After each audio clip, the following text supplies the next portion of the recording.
Welcome to the Tech on Toast podcast, the show that connects hospitality with technology one slice at a time. I'm your host, Chris Fletcher, and each week we're joined by the sharpest minds in the industry, from operators and founders to tech pioneers, to uncover the tools, trends, and stories shaping the future of hospitality. This season is brought to you by DeliverEct, the trusted order management platform helping thousands of hospitality businesses streamline service, reduce errors, and serve up better guest experiences. Whether you're scaling dark kitchens or managing multiple brands, DeliverEct helps you connect your channels and power up performance. All right, let's get to it. Coming up on this week's Tech on Toast podcast. And I was like, James, this is referencing like streaky bacon. And he's like, even I didn't know it. You look at the cap and it looks like a rasher of bacon. Yeah. So I left uni and started the business with my brother-in-law 20 years ago. Yeah, it was definitely all about the bacon sandwich for sure. When you've got a good story, it's quite easy to then think about all the elements that make up that story and then put that together into a box, packaging wrap, labels, booklet. Overnight, it went from like me and my dad driving around London to like being able to reach the top of Scotland the next day. Yeah, I've never seen anyone so terrified in my life. And really hone down what makes Swine. I mean, obviously it's got an incredible name. Well, it's really easy. I mean, we just open ChatGPT because keeping people happy and working with people that you like is part of it. Welcome to the Tech on Toast podcast, and this week I'm delighted to be joined by two guests in Vorbos today, which is going to test me big time. I'm with James Packham, founder of Swine. James, how are you? Yeah, very well, thank you. Nice to meet you again, but in person around our studio. And then also Nick Clark, founder and MD of 93 Feet. Hi. You don't have 93 feet, no? Well, 93 FT, 93 feet. What do you say? How do you say it? Is it? Well, we're going to go with 93 FT. So if you ever listen to this podcast every week, the biggest struggle I have is doing the announcement of who's in the studio with me, and I get their names wrong or their company name wrong. So it's a theme, so it's fine. Perfect. So FT. FT. Okay, well look, before we get into anything, we better explain what you guys do. Should we start with you, Nick? Do you want to explain 93 FT? Yeah, for sure. So we are a design studio based up in Sheffield. This year is our 20th year in business, and we've got an amazing team of 15 creatives, ranging from brand specialists, digital tech developers, and interior designers and architects. Wow. And your background is? So I left uni and started the business with my brother-in-law 20 years ago. So yeah, I've literally come straight from uni into the industry and learnt everything off the back of just doing the day-to-day. That's fascinating, and I always talk about networking these things, and you meet people through various people, but Andy Maynard, who's, I think I can announce now that he's the new IT director at, I was going to say Café Uno, but Café Nero. And so Andy introduced us, but it's been brilliant. And tell me, Nick, James, what about you? Let's talk a little bit about, because I've experienced your product firsthand, which you kindly sent me, but tell everyone what you do. Yeah, so the Swine was originally started as a street food truck, based around here actually near Liverpool Street Station. And then went to do a lot of festivals as well in the summer, private catering, and then eventually opened our first bricks and mortar site in East Sheen, like a old cafe. Wow. Like a greasy spoon, like a celebration of a greasy spoon. And because the product is fascinating, right? Because I was talking, when I worked at Prime Minister, as I'm sure you're aware, I mentioned it a lot, previously, and actually the simplicity of what they did was their success, because it was just pie, right? And they were always asking people, or people were asking them to put grills and put extract in, do these different things, do chips or whatever it was, or do extras with the pies, but they just stuck to their guns. And you're not that dissimilar in the fact that you are really obsessed with this one British classic. Yeah, it was definitely all about the bacon sandwich for sure, and it was that way for like 10 years, and it was all about just making it the very best it can be, basically, by showing every single component like a lot of love and care. Yeah, and your I think you told me the story. Was it a chef you were working with, or in a previous life? Not previous life. No, you're reincarnated. Yeah, so my background is chefing, and so I used to work for a guy called Bruno Loubet in Clerkenwell, a place called Bistro Bruno Loubet. That's what it says on the tin. Yeah, exactly that. And yeah, it was just one night I randomly went down to the pastry kitchen downstairs, and he was there. Making some like bacon butter, whipping bacon fat into normal butter, and and then making these like milk buns, and there was just like a little menu on the side, and it said for all the boutique hotels in the area the next day, and it said teas, coffees, and Bruno's amazing bacon roll. And so after everything I saw this guy do, or like the more like complex stuff, I was like, what is he going to do to something as simple as a bacon sandwich? And so I got myself into work early the next morning and went over to the townhouse where the meeting was being held, and there was just one sandwich left, and I just like waffed it down. Loved it. And then he came in later that morning. He'd made himself one extra, and so I'd taken his extra sarnie. And You then stole it, didn't you? I stole it. Yeah. That's like that episode of Friends when Ross's sandwich. But if anyone's ever seen that, but yeah. And he just come bursting in later that morning. And he was just like, "Who the hell stole my bacon sandwich?" Someone like pointed towards me, and he come up, went crazy at me. He was like, "That was my latest creation," blah blah blah, and like, had a go at me. Then come back 50 minutes later and just like asked me, "So how was it?" And chef's ego. And I think this obviously for someone who's like grown up on bacon sandwiches, yeah, tasted a million bacon sandwiches, like to taste one like that was just like incredible. And then he walked away and he just said a bit of a throwaway comment, and he just went, "Oh, just imagine showing everybody how good a bacon sandwich can be." And I was just like, yeah, I love that. That's and I've had, so I can speak from proof. I've had, you sent me a kit, and weirdly we've been out for a week. Or Kerry had been to excuse my missus, but a Butlins garage weekend. It's a thing in Wales. Down in Weston or something it was. And she went to this, and she came back, and your package was sitting on the table. I'd been to see my mum in Liverpool, and we came back, and it was sitting there. She went, "What's that?" And I was like, "Oh, it's a bacon butty." She's like, "Make it now." And like, so I'm not just saying it's for drunk people, but it was absolutely hit the spot. I remember her saying, "I have to just get more of them, just bring them every Friday morning or Saturday morning." So, and how do you guys know each other then? Because where's the connect here? Yes. Or are you just mates? Well, definitely mates, but we first connected through Jason at the Pilgrim Hotel in Paddington. So that was a hotel project that 93FT worked on. I did not know that. Yeah. Is that why we met there that day? Or did I pick the Pilgrim? Yeah, no, I framed the whole thing. So that's why we met there. Look at what I did. Yeah, look at what I did. And at that point, I think James was working with Jason to provide bacon buddies for the hotel that had just opened up. So, yeah, he needed a little bit of help on a project, which actually we looked back at some of our emails this morning. Yeah. Goes right back to like January 2018. 2017, yeah. Wow. Yeah. And we were working on a little packaging project at the time for like a tomato... like bacon Bloody Marys. Bloody Mary kind of thing, yeah. Anyway, that eventually led to us working on your brand. Yeah. Looking at some packaging design during COVID to create those bacon buddy boxes. I think how many you've sold now? About 40,000? Yeah. And I got, I'll put a picture on the. Well, you'll send me a nice picture, I'm sure. But I have my own picture, which I've been sharing everywhere, of the packaging. Yeah. And I think it's one of the reasons where hospitality brands lose that when you're trying to get off premise and from on premise and still carry out the brand and still deliver the brand. I think yours is executed, and I'm not just saying this because you're here. It's the reason I put it on Instagram and everywhere is because I just thought this looks ace, and I just thought it really translated what you were achieving indoors, outdoors. And I thought it was really smart. Is that quite a difficult thing to achieve from a branding? Because I know operationally it's not easy to get it right when you're putting something on a bike or putting something through the post.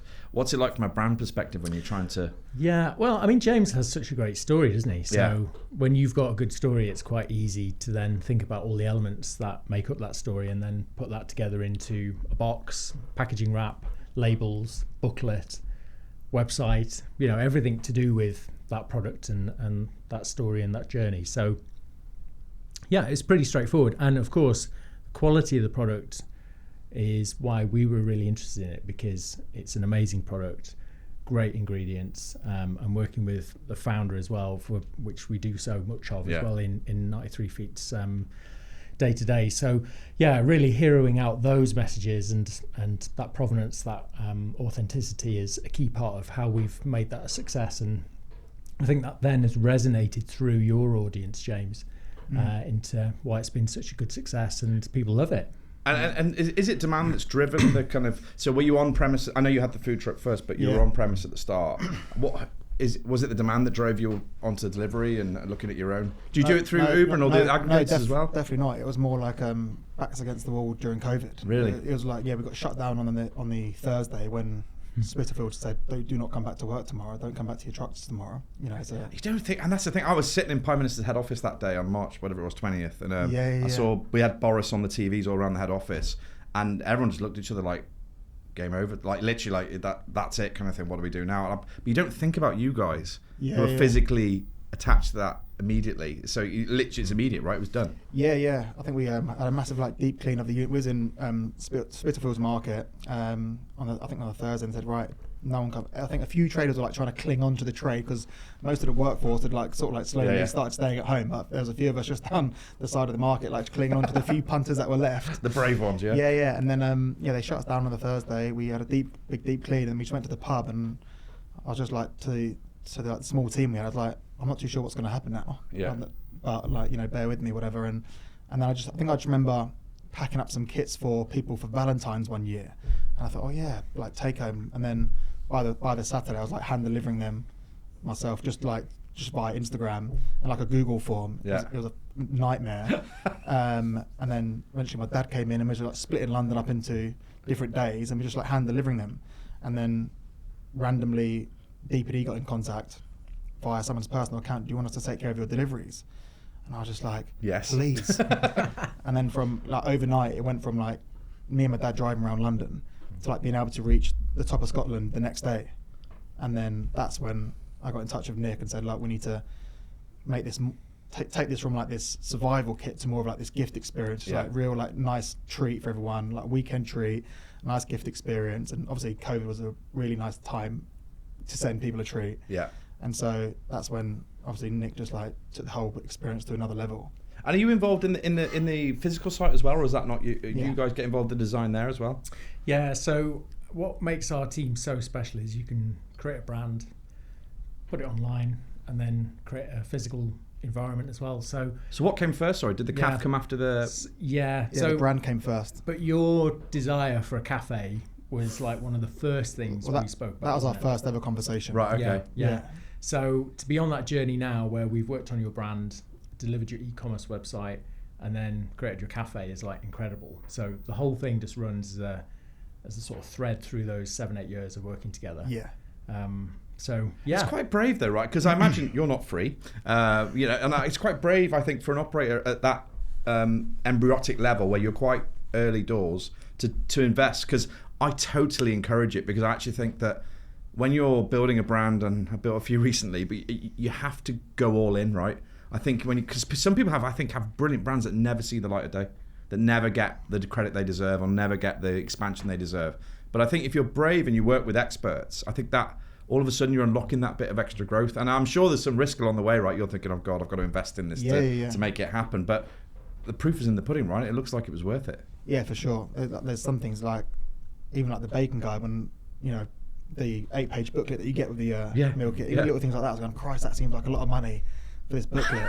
But now I look at it, 50,000 plus kits later, like, how much does that cost me? And like, everybody mentions it. This beautiful little booklet that tells you about the story. We've still got it. My daughter has a little cooking file from when we had the pandemic, and we used to buy it. There was I can't remember what it's called now. It was a bakery. It was you could order a recipe a week. So every week she got a new recipe, and we cooked it together. It was brilliant, right? Yeah. And she has your guide in there alongside the brownies and everything else, right? Yeah, because she loves doing it. And it's like kind of a nice memory for us when we I didn't have a job for a while, so it was nice. So we were just hanging out together. And I think that those kind of things, I agree. I think, and you must see it as well in initial. I know you work with much bigger brands as well, in terms of some familiar high street names. I don't know if you can mention them, but you must see that kind of, I suppose, not fear, but that want to do more. But like, how do you kind of bring these people on the journey? Because you've got to kind of turn that.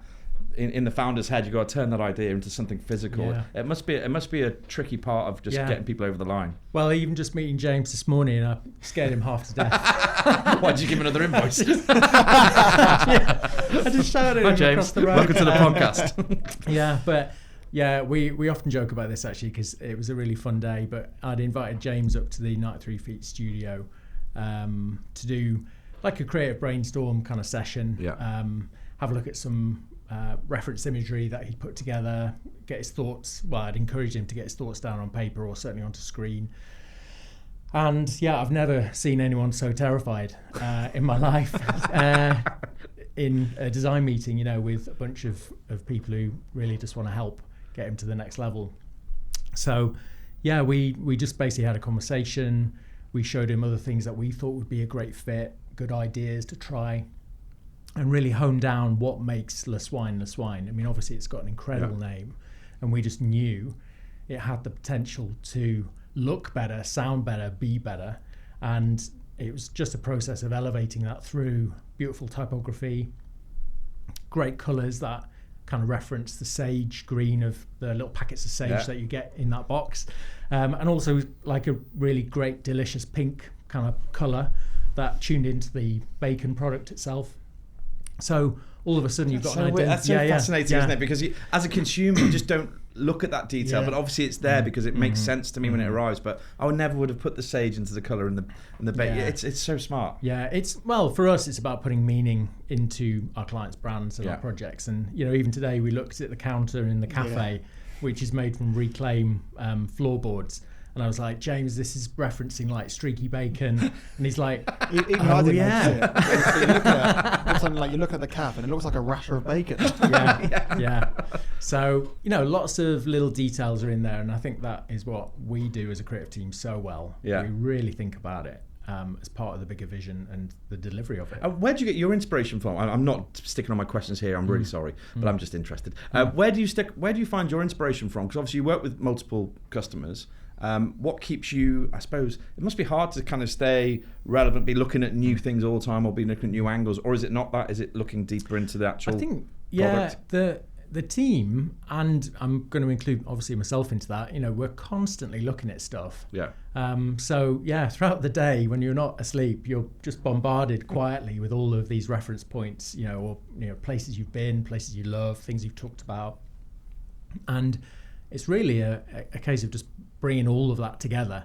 But I wouldn't say there's one place we look for our inspiration, but when you've got 15 people in the team, there's loads of things happening all the time. So yeah, that's what makes it so special, because you can be sat with a web developer looking at an interior and they just say, well, what about this as an idea? And suddenly it's happening. It's alive. It's alive. So that is such a special thing about what we do in our studio.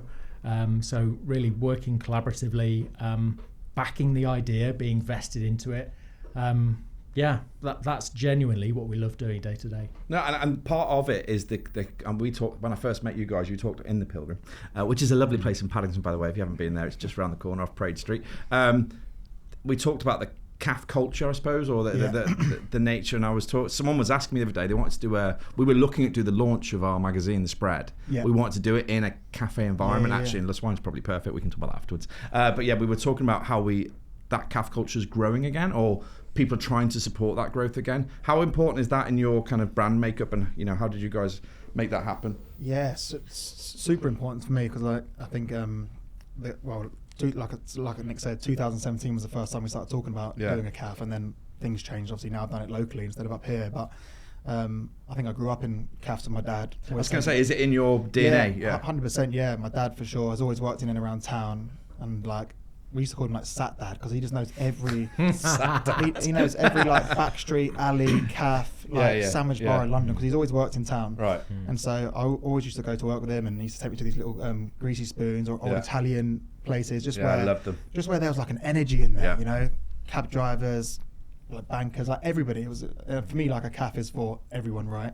And there's a total unstuffiness, unpretentiousness to it, and that's definitely what we've tried to instead of the Swine at the calf is it's for everyone. Everyone's welcome. And that level. I mean, at Hard Rock we used to have a phrase called love or serval, right? And it was all about it really lived within the business, and we really, everybody was welcome. The banker, the baker, the binman, didn't matter, right? And it was about design. And back in the 70s they designed that brand, and it was just the way it was so smart. But outwardly looking in, it was a cheesy burger joint, right? But inside, working for them was very different. It was very much about everyone is welcome. We lived those values. How do you take, from your point of view, how do you take someone who's saying, I want to kind of bring back, not reinvent the greasy spoon, because you don't need to, right? But bring it back in a way that is relevant to James's brand. How hard is that to do? I mean, you talked about your team obviously all come together, work on this, but how invested do you have to get into that, I suppose, to make that happen?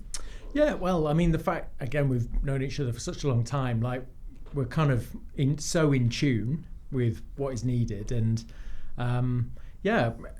developing a new cafe in 2024, I think when it opened, wasn't it? For us, a lot of it's down to the right frontage. Yeah. So have you got presence on the street? If not, how do we create that? Is it a corner location or is it? It is where on are a you? corner. Yeah. Yeah. It is it's on a like corner, an end, isn't it? Yeah. So we wanted to throw up some great bright colour that felt really in keeping with the brand. So it's got like a sort of, it's terrible for a food brand, it's like an arsenic green kind of like colour. Great, but it works so well. it works so well because people notice it. And then we wanted to bring back that neon sign kind of culture, which is rapidly growing out with the invent of LED. So something actually we're really passionate, and personally myself are really passionate about, bringing neon signs back onto shop fronts.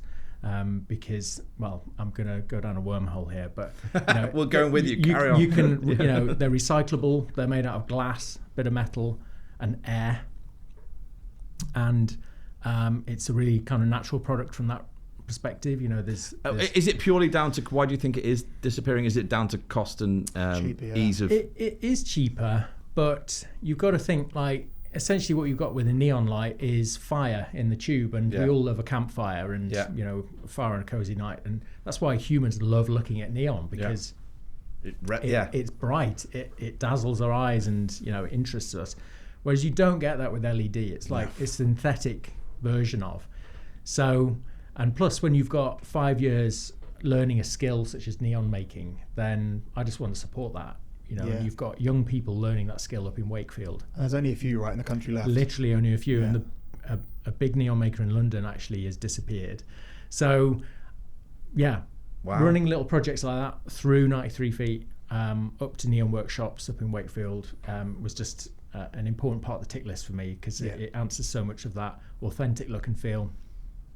So you also have some meaning to what you're doing there, and I know a lot of people who do all kinds of different things, actually having that purpose-driven behind you, as much as commerciality and all that matters, and brand and everything else, actually having some purpose behind what you're actually doing will light your fire, probably on a daily basis, compared to just transacting.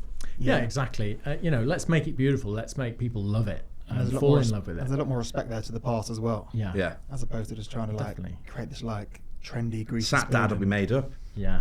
Well, exactly. But it is about adding great moments into everything. Everything in that store has been considered. And has been made and thought about and has a story. So at any point, Eddie or James or anyone working there can, if anyone asks, well, tell me more about this, tell me more about that, then they know the detail. And I suppose that's the next question. How does it then reflect the product and the personality of you and what you've done? So internally, do you feel like you've achieved that in the store? So you've got that in the store, in the cafe. So you've got that kind of feel of so we talked about the box and the way it's sent off premise, but internally, do you feel, you just mentioned the streaky bacon, which was really cool. Did you feel like you've achieved what you in your mind set out to do? Yeah, definitely. It's a very nostalgic feel. When you go in there, I feel like it could have been there for a lot longer than it already has been. It's only been there for a year, but people just walk in. Some people just stop in the doorway and they just take a moment to look around. I think it's so unexpected, right? For you to have one site and be so invested in the brand, I suppose, and what you're achieving from the very first site. I think it's I don't know. Maybe I'm just too shocked, but I think it's quite interesting and a unique way to approach it, because I think some people will go to 1 to 5 sites. My friend owns a business called The Pizza People, which is somewhere down here. I think he's got 2 sites now, but he's just starting to engage with designers and start talking about how do I develop this brand kind of thing. So you're quite brave, aren't you, in the fact that you've gone there quite early and got the results you've got. Yeah, and I don't think the plan wasn't to year one site, year 2 sites, and those, I don't think those are the places I loved either. I love finding those little one-off places in someone's neighbourhood, or the little hidden spots that are normally run by the owners, and so much characters within the business, and so that was more my aim, to create that and to have people experience that, as opposed to there's 5 sites and. Yeah, no, I totally agree. And I think when you talked about at the start about the Sat Dad again, the back streets and the kind of finding those places, they are unique, right? And when you look at, we talked about an Italian chain before we came on air, and they lose that, even though you might have an individual, and often it's about the people and the product, right? More often than ever. If you're in a restaurant, your great time is generally down to something you've eaten or someone you've met, right? And the people. And the actually design is what then you remember from that experience as well, that brand, enablement that allows you then to go out and eat it at home or whatever it might be. And I think what's key for me here is your relationship's quite interesting because you're obviously mates as well as working together, and it's a long relationship, right? It's like, so was you 8 years? Yeah, 8 years. Getting on for it's late night Sunday messages, early morning. Is this the same for all your customers, or is this a special treatment? Yeah, no, it is, because keeping people happy and working with people that you like is part of it, isn't it? We're a service industry. Yeah, and the relationship is a big part. Yeah, we're invested in your business as much as you've spent and invested in ours, and that is such an amazing thing to experience. Yeah, because it really is a win-win, isn't it? Without being too cheesy, and I hate that phrase, but it really is, isn't it? Because if you're really invested in this, and he's obviously paying you to do this job, but it's more than that, isn't it? It's not about just the transactional part. No, it's about the bit that comes after. Because if you really care, it just shows in your work. I think it just, not that I suppose you're doing extra stuff or whatever, but it just, the care and attention that you just, I mean, I'm going back to the streaky bacon, just that detail and the colours in the box. I know that's your job per se, but that for me is, if I was in James's shoes, would be like, wow, these guys really get what I'm trying to achieve, or in my head. And I've got a designer who works for me at Tech on Toast, and I don't know how, I don't know why, but me and Jack, he sees him. It's very weird. He sees in my head. I can't tell you why. And we will do work in minutes where I reckon companies take weeks, months. And I think you two have a similar relationship, right? Yeah. And a lot of tech guys tell me, or a lot of operators tell me, they don't leave tech companies because the tech's poor. It might not be the greatest. There might be a better one next door, but they stay because of the relationship. Yeah. They stay because they think, you know what? If I leave him, I might lose that support we've got, or that ability to change things quickly. And I think you're on that same path, right? Definitely. And I think it's just to echo your experience there. It's about having that safety net in many ways, isn't it? That 93FT is an extension of your team. Yeah. From that perspective, and if you need something, which is often last minute as well, then it was last minute this morning. Yeah. I've already emailed Joe for an update on the bacon guide. I was like, can you get this back to me today? Then you can just reach out to us, and we're right there, and it's just so easy to work like that. Just an image is flashed in my mind. Do you remember hanging that fried egg off that invisible fishing line? Oh, the fishing line, yeah. to take that amazing photo. That's just random. We need to, that picture needs to be in my inbox. Because part of the design work we did in the bacon guide, we wanted to explode the bacon sandwich, so everyone could see exactly what was every layer by layer, detail, what goes into this thing. I think it's one of the most successful photo shoots we've done. It definitely tells that story, and it was very interesting balancing all the pieces, the various bits of apparatus and stuff. But it took all day. Well. Yeah, it took all day. But what an image. Yeah, I think photo shoots are never short, are they? People seem to think it's just come in and snap a few. It's just not like that, especially when you're hanging eggs from a fishing wire. And on relationships and suppliers, you talked to me when we first met about some, I suppose you could call them hero suppliers, or the people that really are the backbone of your business that supply you. Tell us a little bit about those kind of guys, because they are key to obviously the execution of the product. Yeah, exactly. Yeah, they're key to like what we deliver on a daily basis at the cafe. Yeah. Like we try to work with the best possible suppliers, and if that means we've got like a few different suppliers, quite a lot of different suppliers. Because everything's all about like the humbleness, but also like how can you almost like surprise the customer a little bit, even when it comes down to like the white slice, like it's white sliced bread. Ours comes from like a little tiny Japanese bakery over in Shepherd's Bush called Happy Sky Bakery, from a lady called Motoko. She's amazing, and it's like this shakupan bread, and it's like, it looks like your generic white sliced, but it's the most like beautiful, like sweet, light, fluffy. Is that what you get in the? What do we get in the kits then? So that's our milk bun. Right. So like on the fry ups we do this white sliced. Yeah. And then in the kits is the bread that we created. So it's like a milk and like tiny caramelized onion bun. If anyone's hungry, listen to this. Sorry. It's not helping. So suppliers like her. And then we've got like a brilliant butchers up in Yorkshire called R&J, who supply our old fashioned middle bacon, which is like really quite uncommon nowadays. Yes, Yorkshire bacon. Like, super old school. But obviously. Not many places do thick it. Cut, right?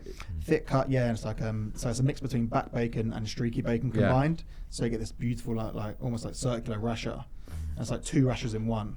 And then we put 2 of those in a sandwich. So essentially you're getting like these 4 massive That's the rashers. one thing I will say. You are done on one. Yeah. As in a good way.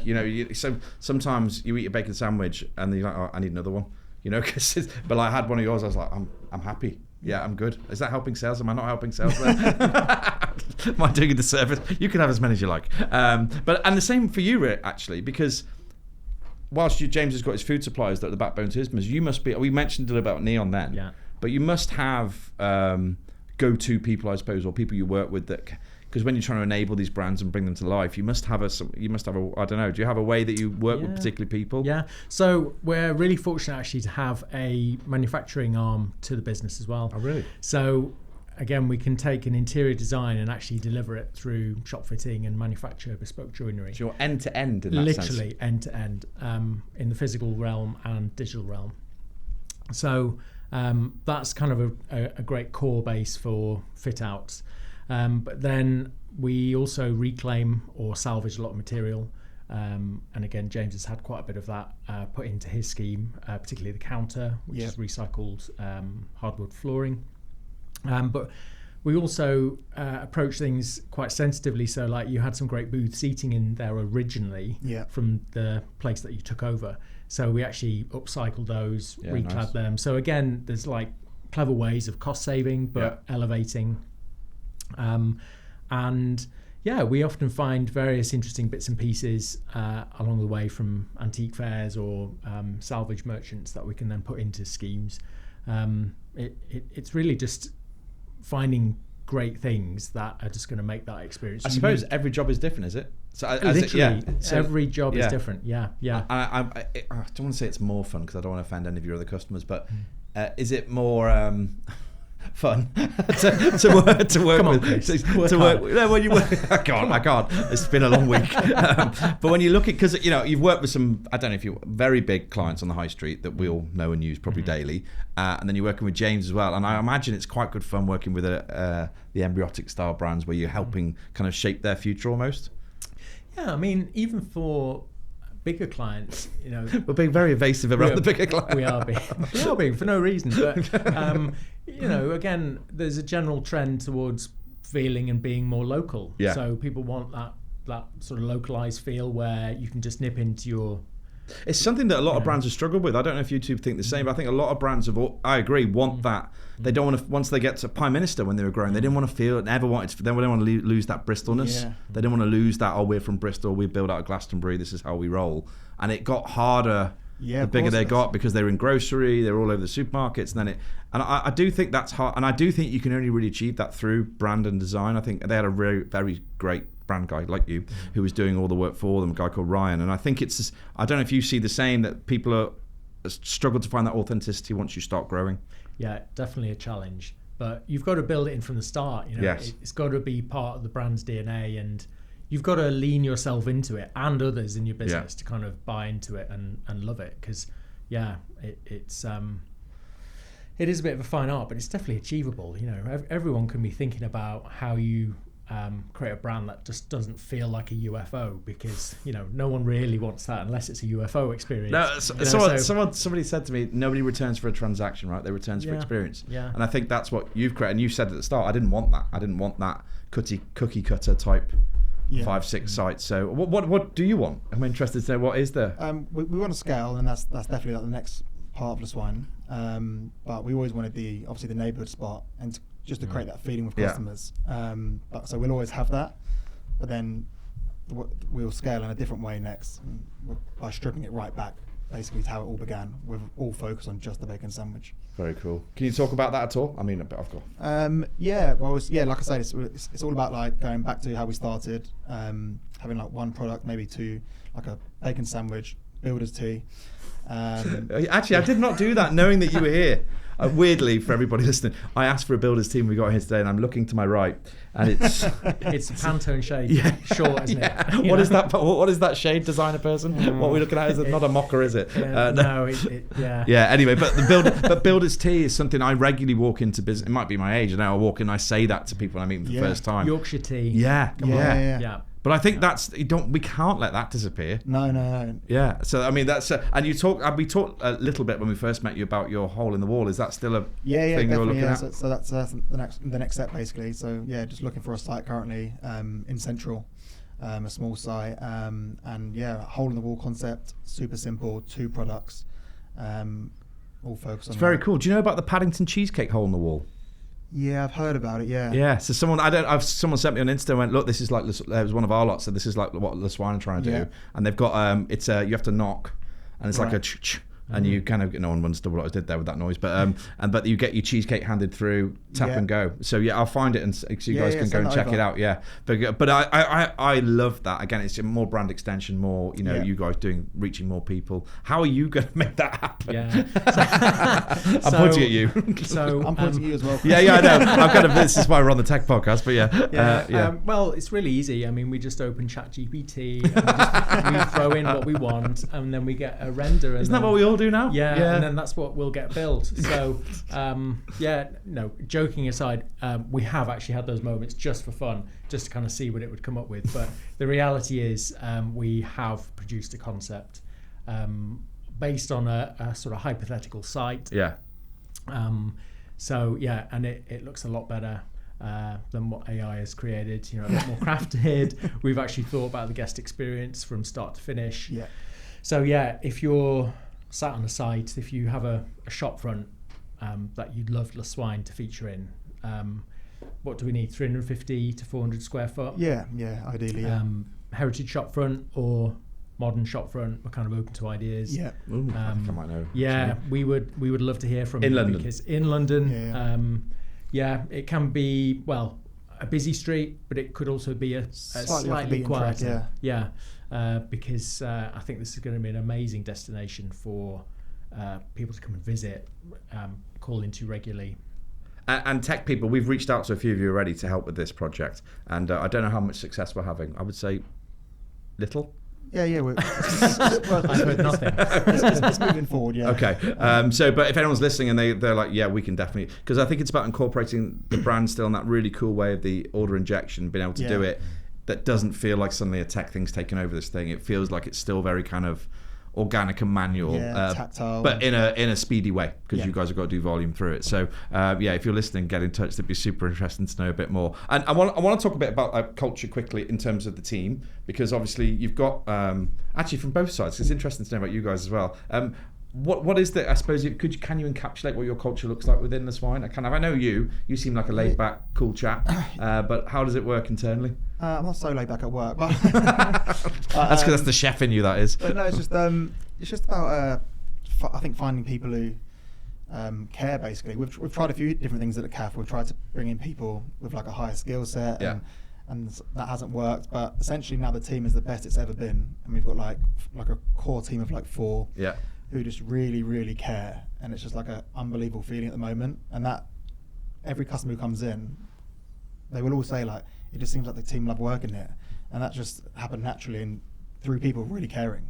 It's interesting, isn't it? Because I always think when you add people to your business, you change the culture each time, not in a bad way or a good way. Just their personality. No one's the same, right? Are going to bring a little bit that's to the business. And that's what you want. Yeah. And that must be the same for you, right? Because you're working with all creatives. It must be insane. But so and you're creative as well. God, it's a car crash. But when you're bringing people into it, because I think I know that you're probably quite protective of any work you do, or quite obviously very proud of what you do. And most creators I work with love feedback. Not.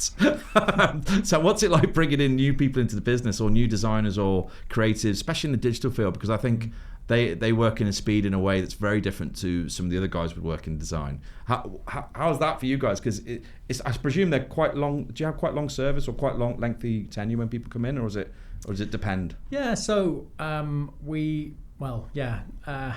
yesterday was our second birthday for becoming an employee-owned business. Right.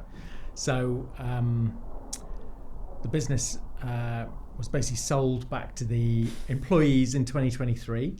So we've had a couple of years like exploring what that means, right. And that sense of ownership, pride of work, working collaboratively. So it in some senses is already a great fit from working as a team and being creative.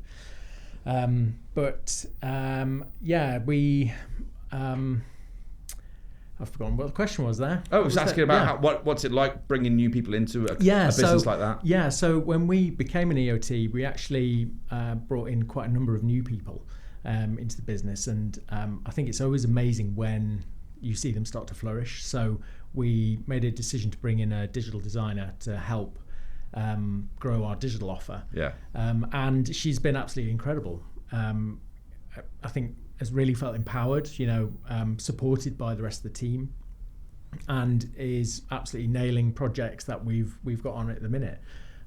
So it's really great when you can take a little step back as a founder and kind of former owner of the business, and see people succeed in that sense. What made you, just very quickly, what made you do the EOT part? What brought you to that point? Yeah, so Tim, who is the other founder of 93FT, he wanted to take a step back after what had been best part of 15, 20 years. So finding a succession plan for a business is always quite tricky. And at that time, the EOT route seemed to be the best option rather than a more traditional MBO. Yeah. Just because there's way less risk on the team who will take that business on from a financial sense. I think we're kind of riding that wave a little bit. It's not without its challenges, but sure, I think it's just about taking every day as it comes and growing and fulfilling that EOT kind of mantra as we go. So everyone's still there, and in fact a lot of people have been there over 5 years, 10 years, and I've been there 20 years. So there's a lot of time invested in. A lot of time. Yeah. Well, obviously you've been quite good, otherwise you wouldn't be here 20 years. Yeah. And I want to talk about design a little bit, because in the future of the hospitality world, because as I said, what we talked about before we actually came on air, there's a bit of a samey. There used to be, I would say, in the mid 2000s was very much a chain culture, and casual dining was booming. I was part of Carluccio's. I'm trying Cafe. Was it Café Rouge? Café Rouge. Yeah, Frankie and Benny's. All these kind of guys who sat in the middle. I suppose Carluccio. Sorry, you were a little bit higher maybe, but there was a lot of that chain culture going on. 50, 60 sites, private equity back, bang, bang, bang, and I think that's definitely dissipating, or if not disappearing, and the ones that remain seem to have elevated a little bit. But what do you think happens in terms of design and the way brands? But do you think we'll see more of the Swine, that kind of approach to casual dining, to hospitality, and the same in terms of people like you, I suppose, being more involved? Is it? And what I'm trying to say is, because Pizza Pilgrims are a good example, right? A very brand heavy chain. They're a pizza shop, right?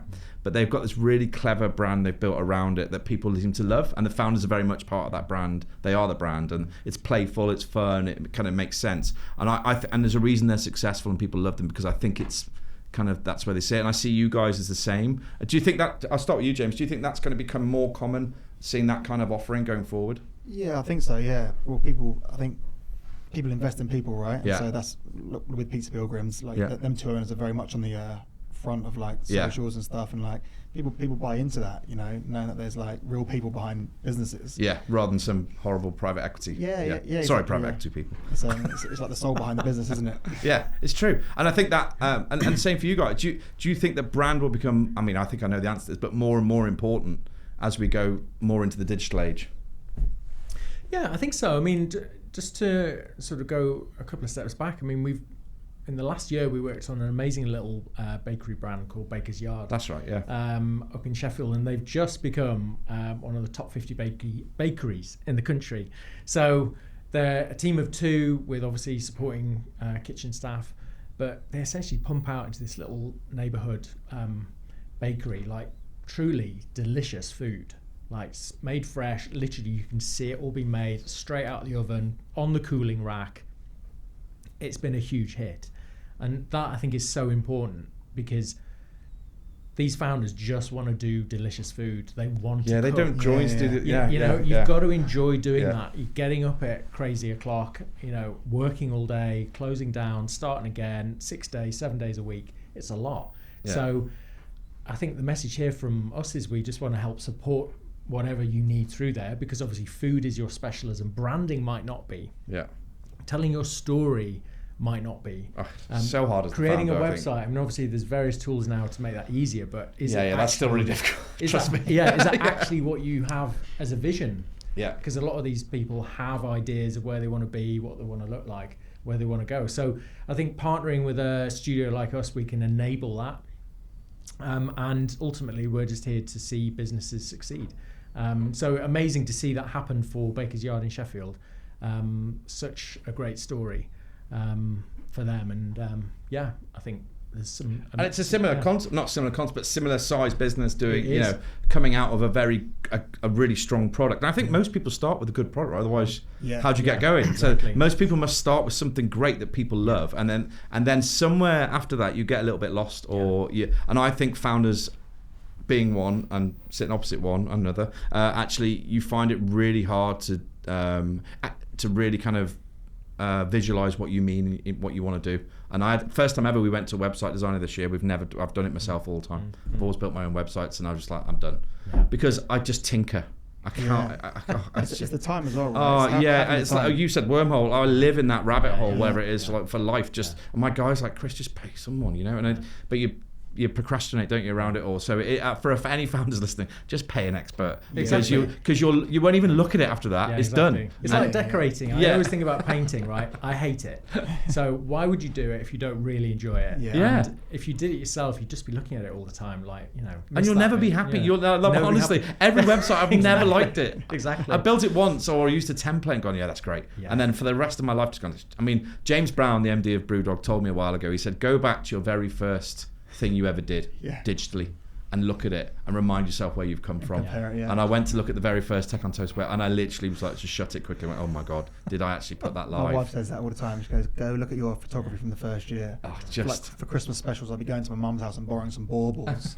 and now we're doing like these beautiful fun sets. Yeah, but I think it's really important sometimes just to go back on that little journey and kind of remember. I mean, you've got a 20-year. I mean, it must be weird to go back to the very first project you did to what you're doing now, to kind of look at the breadth of work you've done. So I think people just sometimes forget to feel a bit proud about what they've achieved or what they've brought with them. So kudos to both of you. Look, and we have to do at the end where you do a what's next bit on a podcast. This is where we're at. So I mean, we talked a little bit about Swine growing and your hole in the wall concept. Is there anything else we can expect? Are you expanding anything in terms of delivery, or you? I mean, it's pretty good as it is, but no. So the cafe machine is obviously there. That's going to be that's going to carry on. The meal kits still deliver nationwide once a month via the website. And then we've got the street food truck, which is obviously going out for like private hire, weddings. I didn't realise that. So you do all the eventy stuff as well? Yeah, we've got the F1 coming up where we do Silverstone every year. Really? A couple of festivals, and then all like private hire, like weddings. And then the hole in the wall concept is definitely the. I think it's a hidden jewel, right? Event business. There's a lot of cash there, right?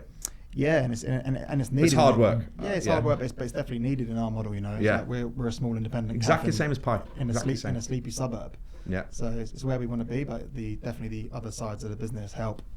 Yeah, I think it's really smart when you're building a business to have revenue streams that can support the ultimate dream. Almost sometimes, because it's stuff like event work, which is full on and hard work, late nights, early mornings, all that kind of stuff. But actually, they're good for margin, right? Because there's bing bam, bish bash, get in, sell, and get out. What you're doing. So you know what you're going to deliver, and you know what you're going to get from it. And I think they're great cash drivers for the rest of the business. Yeah. So we have our recruitment business on the side, which helps us drive the rest of the company and do the stuff that we, like you said, we like doing. So it's super interesting. We'll come and find you. Wait, Silverstone, are you? Silverstone, are you in like the posh bit? Can I get near you? We are in the posh bit. God, right, okay. So no. We can get you in. Yes. That was on the podcast. And what about yourself? Obviously, lots of projects on the go, I imagine. Yeah, we have. So we do quite a bit in the heritage and cultural sector, which is pretty interesting. So organisations like Chatsworth House, we've just refurbed their farm shop and kind of deli, which is an amazing project, amazing privilege. And was that you end to end again there? So you did the design and fitted it? Yeah. Along with 300 products for their own brand. Oh, wow. Which is just incredible, and they're outselling some of their other ranges in-house, so amazing win there. Yeah. But that kind of continues that journey of what we did with James, which is create products and packaging and create a brand. It's the same kind of principle, but making a massive difference there up at Chatsworth for them. Just done a new restaurant also at Chatsworth House called the Carriage House. So that's refitting their cafe, canteen kind of area for guests. So again, elevating that guest experience. So that's been super great working with those guys. And then, we're actually working on the national rollout of Gale's Bakeries. That's a small one you didn't mention. Yeah. Tiny. Just drop that. Mic drop. Bye.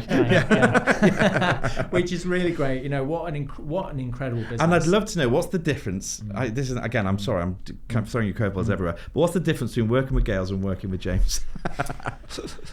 Few digits. Yeah. Well. Or is there none? There might be none, right? Because your process may stay the same. I'm sure that there's more layers to work through, I suppose.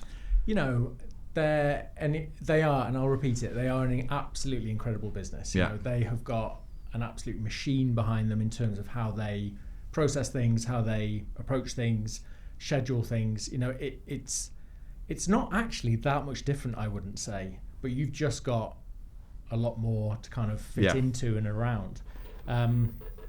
But it's a very people-based business, of which there is a huge team that make that happen. Brilliant brand. Yeah, and building those relationships. We've got a couple of our interiors team heading over to Gales in the next month or so to actually do some work experience there. So actually get behind the counter, learn how those bakeries work, cool. Learn more about the products, the people who work there. And I think that's invaluable. That's an opportunity that's been afforded by Gales, just in terms of how they think, how they approach working with design teams. And that's why there's no surprise for success. I say this all the time. People should never be shocked by success. Or if you're shocked by success, you don't know the full story. Yeah. That's what I always say. And I always say just dig a little deeper and find out why these people are. And yes, they can get privately backed. Yes, they can get more money. But the reality is there's something in that business happening which is making them grow. It's it is the way it is. I've never been surprised when I've dug a little deeper in those kind of businesses. Like, that's why. They just love their people. Yeah. They just work really hard for their people, and guess what? Their people repay them. It is that simple. Yeah. And I think when you say you work for Gales, everyone just smiles. Everyone has a good. Well, yeah, because you feed me in the morning. Exactly. You fuel my day. So it's a real people-powered business, and we love working with them. And sort of lastly, we've just launched a new co-working space for a brand that we've also rebranded and helped sharpen up and elevate, called Good Space. So they're based up in New Islington, kind of North London. But a new co-working community. It's and also because when you design these, I suppose you're can be at the start of these journeys. And I know that a lot of tech people listen to this. I think there's some collaboration, partnership, whatever you want to call it. But these guys, when you're doing your projects, or they're aware of projects that they're in, actually that you guys could talk about together, right? So there's a very interesting crossover there. Yeah, definitely. They'll all be in touch. Good luck with your inbox. Thanks. So look, fascinating, and I think straight away. I need to get your contact details for the listeners. So how do people get hold of Le Swine or get themselves a kit? I'm not saying they're for free. They have to pay. I get this. Yeah, just on the website, www.leswine.co.uk. Leswine.co.uk. And then the cafe's in East June. Yeah. Just in between Richmond and Putney. Okay. Anywhere in the country you can have a Le Swine experience delivered to your home. Love that. And, I will put one of the better pictures that these guys supply me on the podcast post we send it out. You've got to try the product. It's fantastic. And same for you, if people want to reach out and now take over your inbox, where do they grab you? Yeah, so you can head to the website, begin at 93ft.com, or find me on LinkedIn, Nick Clark. I'm there. Or drop me an email, nick.clark@93ft.com. Lovely. Okay. Consider yourself stalked. Yeah. Okay. Look, thank you, chaps, for coming in. The only thing missing from today is the bacon butties, right? I know. Well, James, what are you doing? Yeah. Failed. In the post. In the post.